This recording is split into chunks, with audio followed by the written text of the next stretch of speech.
इसको क्या हो गया।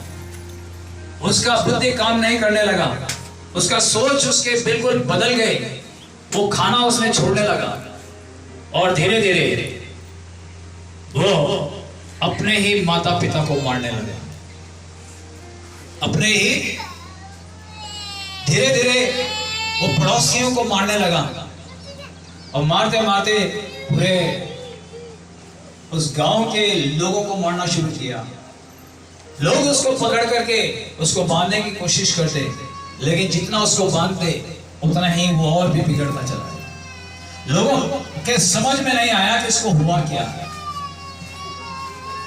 एक अच्छा जवान एक ऐसे माहौल में हो गया, एक ऐसे कब्जे में हो गया कि किसी को कुछ समझ में नहीं आ रहा था।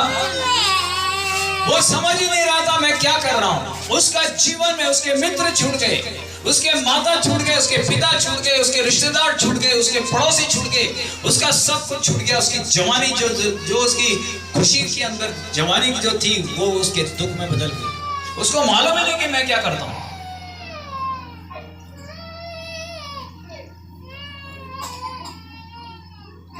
कुछ समय तक उसके माता पिता, उसके जो रिश्तेदार थे, उन्होंने उसको बांधने की कोशिश की, उसको ठीक करने की कोशिश की, लेकिन उनसे कुछ भी नहीं हुआ। समय बीतता गया और एक समय ऐसा आया कि लोग उससे नफरत करने लगे, उससे डरने लगे। क्यों? कि हमें मारना डाला। उसको जंजीरों से जकड़ते तो लोहे की जंजीरों को तोड़ डालता, उसको बेड़ियों से जकड़ के बांधने की कोशिश करते, लेकिन वो तोड़ डालता। उसके पास से कोई गुजर नहीं सकता था, उसके सामने कोई जा नहीं सकता था।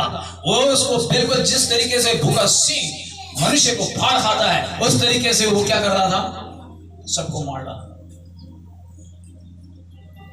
और मालूम है एक दिन क्या हुआ, जो घर में रहने वाला लाडला, उसका स्थान बदल गया, उसका जीवन बदल गया। और वो कहां रहने लगा? मुर्दों के बीच। कहां पर? जहां मुर्दे होते हैं उनके बीच में रहने लगा। रात और दिन वो मुर्दों के बीच में सोता, मुर्दों के बीच में रहता।